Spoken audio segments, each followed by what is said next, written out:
minutes in because I knew I hadn't even got halfway through it because they just grow. Is that? Oh, gone. Is it? Yeah. Guess why? Because it's probably took me 20 minutes to get halfway through, and I'm saying there's no way I'm going to give you. I mean, you can do one of them just to see the process, but getting 4 of those questions would just be soul destroying, especially if you do a plus where a minus should go and orientation. Is there any other ones then? I think we're good then. So we're moving on. Well, may not seem like it, but we're going to be doing, I don't know if it's Stokes. Stokes apostrophe theorem. Okay, I can live with that.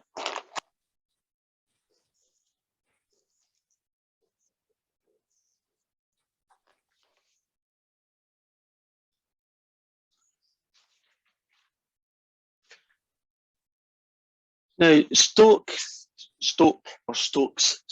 theorem. I think Stokes' theorem is the easier way of saying it, right? Essentially, one of its many things that it allows us to do is it allows us to evaluate a surface integral of the curl of a vector field F ds.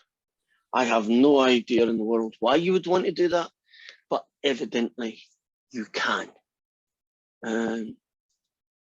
So how do you evaluate it? Or what does Stokes' theorem says? It says this guy is the same thing as a line integral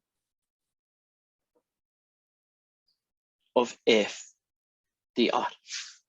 So Stokes' theorem says if you want to find the double integral, a surface integral. I'm having problems with my Windows, guys. Sorry about that. Okay. There. If you want to find this weird double integral, you can convert it into this line integral. You can, however, equally do the following. You might want to find a line integral, in which case you turn it into a surface integral. So this formula works in 2 distinct directions. If I want to find a surface integral of the curl of f ds, then I convert it to the equivalent line integral. And if I want to do a line integral over this guy's curve C, then I can convert it into a double integral over a surface area. Which means that we have to think back, if we're doing this version at least, how you do those guys.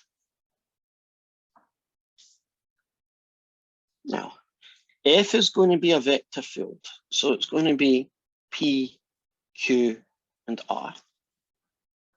C is going to be your curve, right?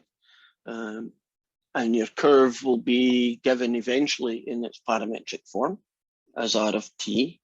I guess I'll call it x of t, y of t, z of t.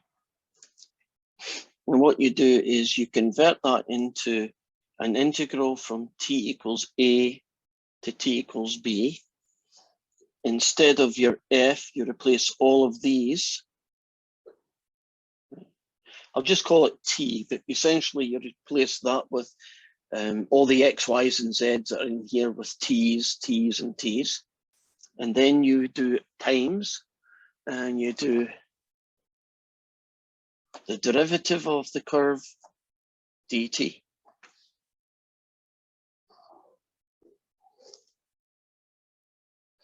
Do you remember doing questions where you took a essentially a line integral of this type and converted it into a single Calc 2 integral in the past? Okay. So let me pick I hope a very simple one.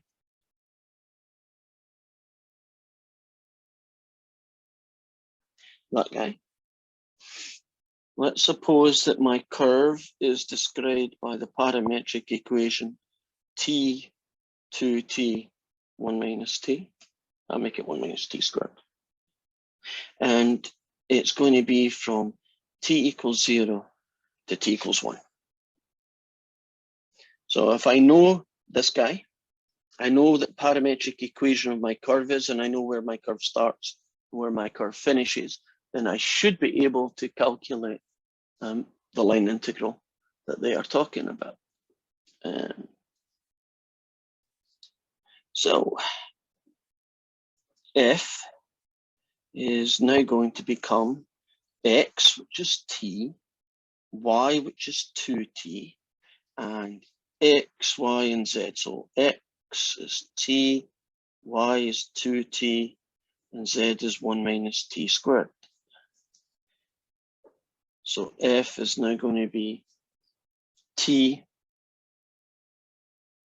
2t, 2t squared,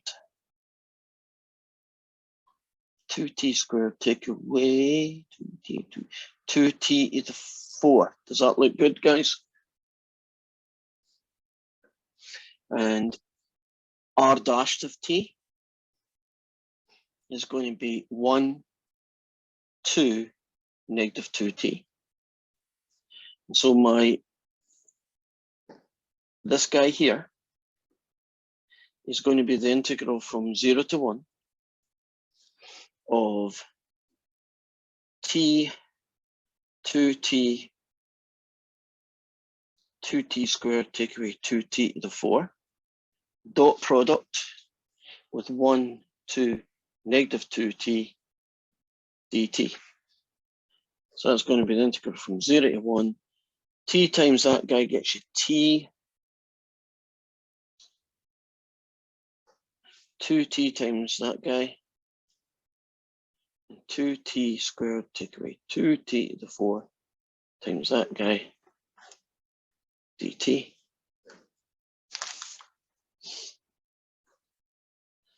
So I get that guy, I get that guy, I get negative 4t cubed, I get 4t to the 5. Nothing much happening here, except I can combine a couple of terms.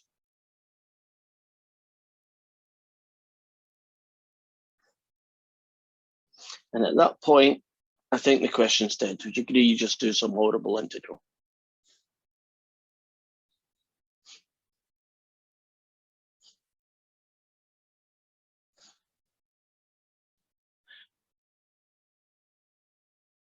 Are we good so far?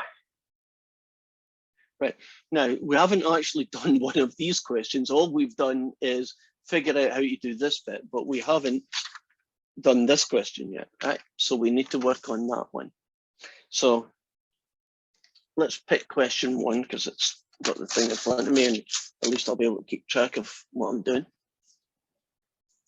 Our vector field in question 1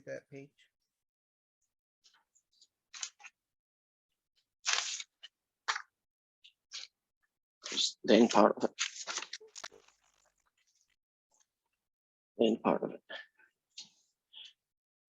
Right, in question 1, we have a vector field x, y, z. And it's given as x squared sine of z, y squared, and xy. And then we're told that there's a paraboloid, z equals 9, take away x squared, take away y squared. And it intersects the xy plane as the circle x squared plus y squared equals 9, z equals 0. And this is our boundary curve. So our boundary curve is x squared plus y squared equals 9. Now, they didn't actually need to tell you that. Couldn't they have just said that this hits the floor at z equals 0? And if you made z equals 0, wouldn't you be able to create this guy? Now, this is C.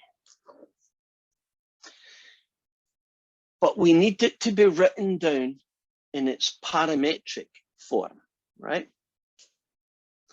And so when we look at it in its parametric form, how are we going to create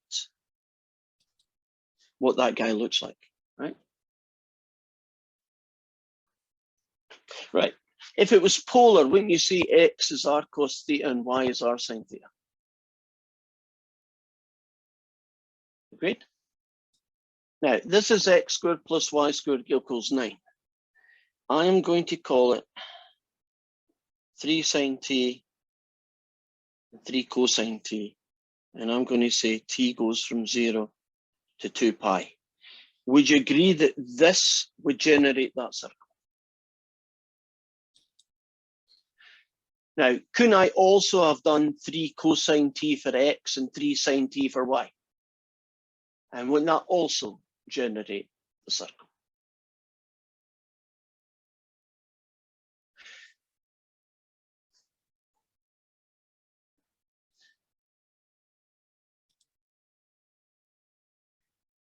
If my orientation is this way, that is going to be positive, agreed? If my circle gets generated, but it goes that way, won't my orientation be negative? So I kind of need to know for this parametric which orientation. The only reason I need to know is to decide if I'm going to stick a plus or a minus on my integral. That's all I need to know it for, right? Numerically, the answer is going to be fine. Now, you could plug that into Desmos and actually get it to draw it slowly, and you'd see it get drawn, which is fine, but I'm lazy and I just want to do it quickly. So I'm just going to choose t equals 0. Now, if you choose t equals 0, where does this guy live? Well, the x is 0, right? And the y is 3. So that means, well, I guess I'll do my blank one now. That means that at t equals 0, I'm here, right? And now I'm going to pick another guy. And the guy I'm going to pick as my second choice is going to be pi. Nope. T equals pi. And that's going to get me x equals 0, and that's going to get me y equals -3. So if you do 0 and -3, that's a bad choice, because it could go that way or that way. Okay, plan B, pi upon 2. X is 3, y is 0, which means it's going to go there. Okay, I know which way it's going around the circle. Don't I just need to know 2 points from A to B? And so I'm pretty comfortable that that's the orientation, which means my answer is negative. Now, I can keep that if I want, but won't I remember to stick a negative in front of my answer? If I don't like negatives, how could I fix this?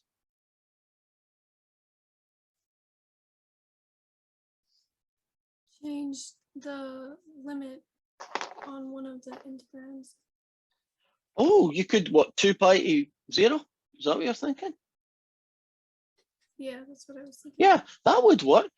I wasn't thinking of that, but that would be one way of doing it. I was thinking just switch places. That would do it as well. Since I've got this one set up, let's just remember the answer's negative and not worry about it. So taking all the pieces that we have, I now have this fella. And this fella is going to be, for the x, 3 sine t, for the y, 3 cosine t, and for the z, 0, because it's on the floor all the time. And that makes the derivative of this guy 3 cosine t, -3 sine t, and 0. And this fella is now going to be x squared sine z. Well, x squared sine nothing is still nothing, so I'm not even bothering about doing the details. Y squared is going to be 3 cosine t squared. xy is going to be that guy times that guy, so that's 9 sine t cosine t. Those are the two key components. So I need to get the integral from t equals 0 to 2 pi.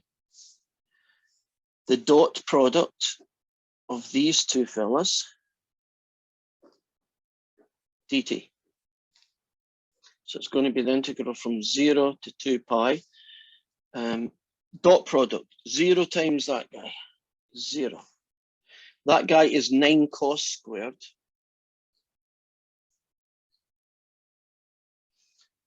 So 9 cos squared times that is negative 27 cos squared t sine t. And that one gives you another 0. So my integral is 0 to 2 pi, and I forgot orientation. And it's going to be negative 27 cos squared t sine t. And those two cancel out.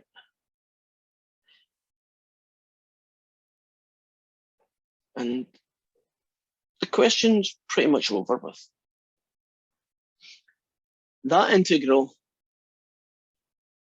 equals the surface integral of the curl of f ds. Right? So we have just found. I'll get back to my start there. We're using this formula to find that guy. So this here is that surface integral. What could I ask? What method would you use to integrate that guy? And that's a baby question, I hope.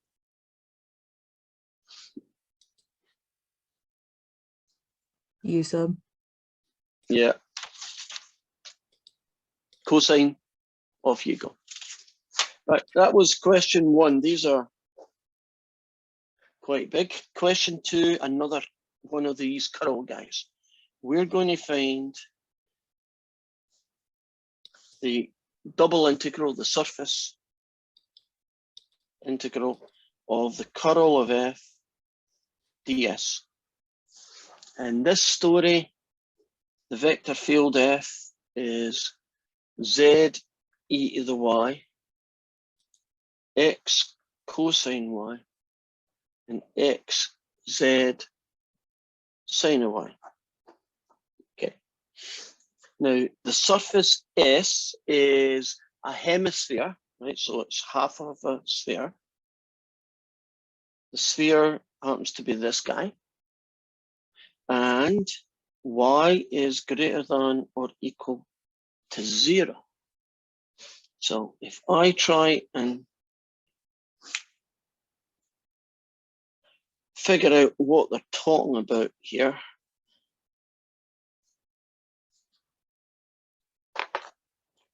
they're essentially talking about the hemisphere going this way. That way. Would you agree? Y value is positive, hemisphere is that way. So if you orientate this a little bit differently, you're going to have a Z axis and an X axis, and that's going to be a circle. So this is the guy that is essentially C. We have to create a parametric equation for this curve. Well, what do I know? I know that's 0. That's good news. We're normally doing X's and Y's, don't we? But can't you do X's and Z's and Y's and Z's in every combination? And since I can do that, I haven't mentioned. What size is that circle? What's its radius? 4. Should be 4, right? If you cover that up, can you see it? So 4. So I'm going to do, because it's a 4,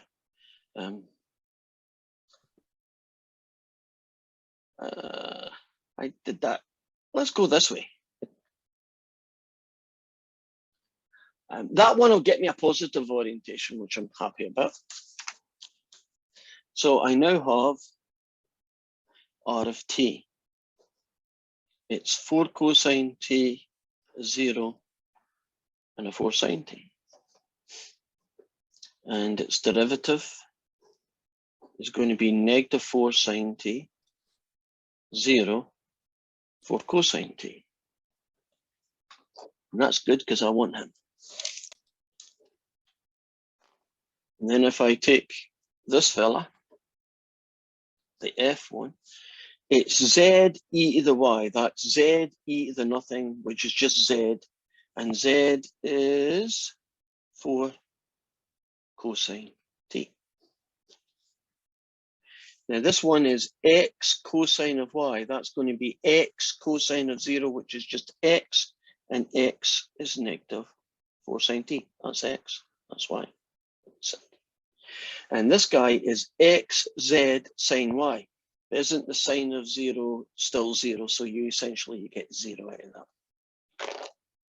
And that is our vector field using these. How are we doing so far, guys? You following?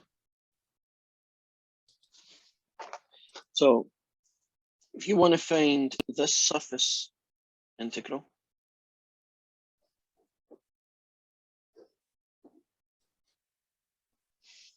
you find, oh, t should be from 0 to 2 pi because it's a whole circle. So you're going to find that guy. So it's going to be the integral from 0 to 2 pi. 4 cosine t minus 4 sine t, 0. Dot product with negative 4 sine t, 0, 4 cosine t.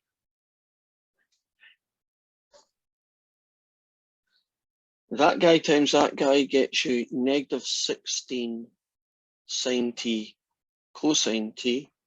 That guy times 0 gets you nothing. That guy is a 0, gets you nothing. So there is the integral. And probably a u sub or convert it into negative 8 sine of 2t if you feel like it. Are we good?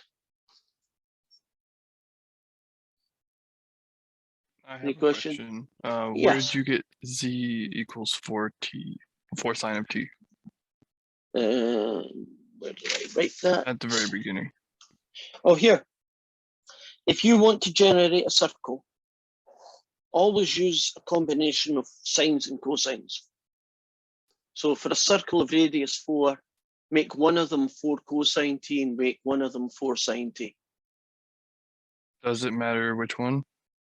It will change the orientation. So you may end up having to stick a negative in front of things. Okay, thank you. I'd have to check that one to see what orientation it is, but wouldn't I do t equals 0 and t equals pi upon 2? And once I know 2 of the dots, I'll know if it's going clockwise or anti-clockwise. I've got a sneaking suspicion that this orientation might end up being negative, but I can fix that by just changing the sign.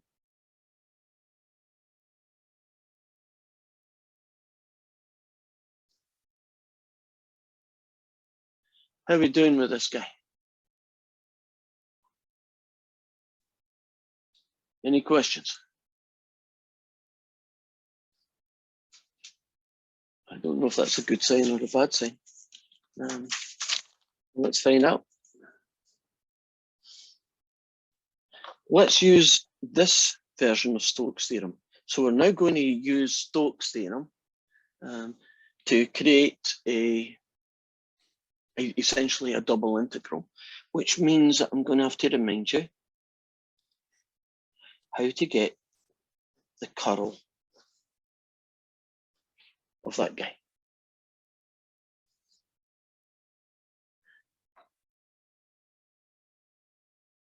Anybody remember how to do that?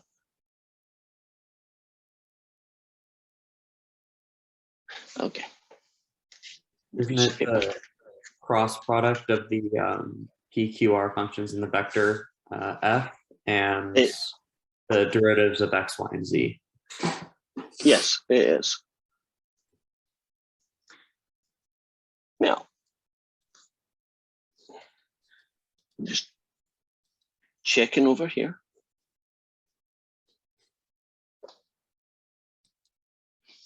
To get to this guy. Now, what on earth is that all about? Oh. No, damn it, I shouldn't change pages. I was good the first time. Okay, so the question I'm going to do is we're going to find this fella.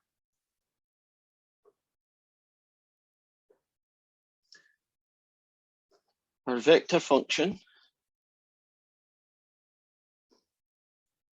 is going to be 1 x plus yz and x, y, take away the square root of z. And C is the boundary of the part of the plane in the first octant. So B is 3x plus 2y plus z equals 1. And we're talking about the boundary of this plane. So if you look at that and it's in the first octant. Now, I'm going to turn this thing into an area anyway, so it really, let's call that D. It just makes my life easier. If you take this guy and you imagine this plane sloping downwards, when it hits the xy plane, 3x plus 2y is going to equal 1. And if you're in the first octant, aren't you only interested in this piece, right? Positive x, positive y. Now, if you look at this guy, it's going to be a third and a half. So that guy there is going to generate my D. I'm going to do number 1. That is going to get me, what am I doing that color for? It's going to get me x's from 0 to 1/3, and it's going to get me y's. I need to get the equation of that line. Why don't you make life easy for me? Okay, the slope is 1/2 over 1/3, which means its slope is 3/2. So the equation is going to be 3/2 x plus 1/2. Oh, and it's negative, isn't it? Because it's pointing downwards. So that's going to be my region, my D.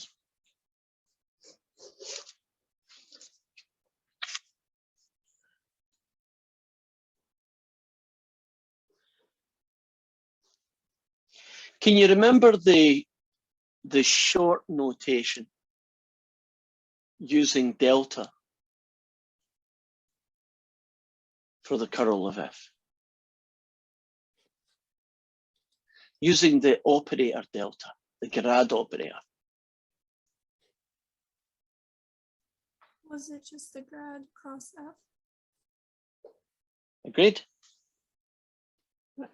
And what you were saying earlier is right, it's a cross product. So I, J, and K, and the operators, the delta operators, I'll try and make sure I get this done in time, is that one.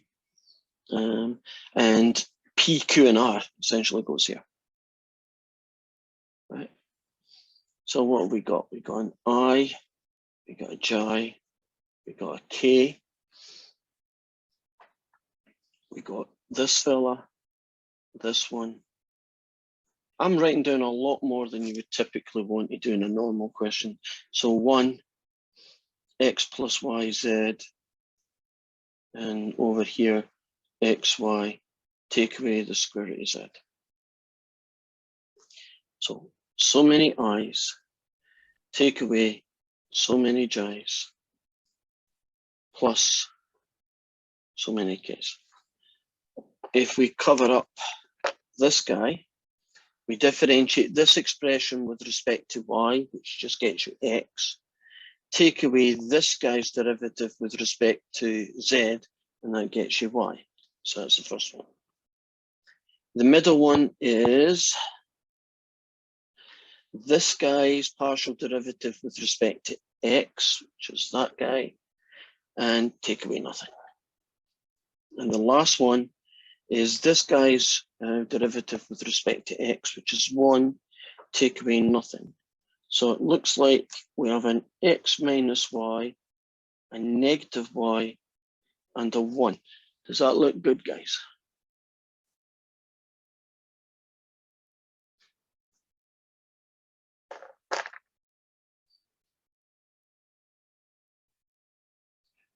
I'm not going to make this. I can tell I'm looking at the answer here. It's got at least 10 minutes to go. Okay.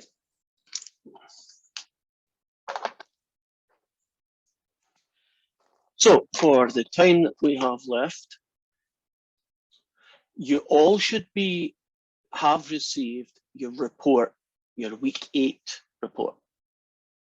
Now you want to go looking for it. It's in the email address that I sent the last one to. If that's not working, then you have to shoot me an email so I can tell you.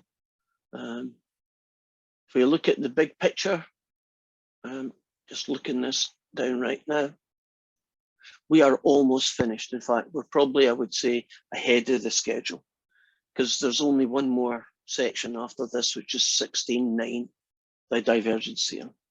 So we've got Stokes' theorem, which will definitely take us what's left of this week, guaranteed. Next week, we're going to be doing divergence theorem, and that won't take 5 days. Will probably take 2, more likely 3. And that means that we'll have 2 days to review for the final, and then an extra Monday for those who need to drop in for extra help.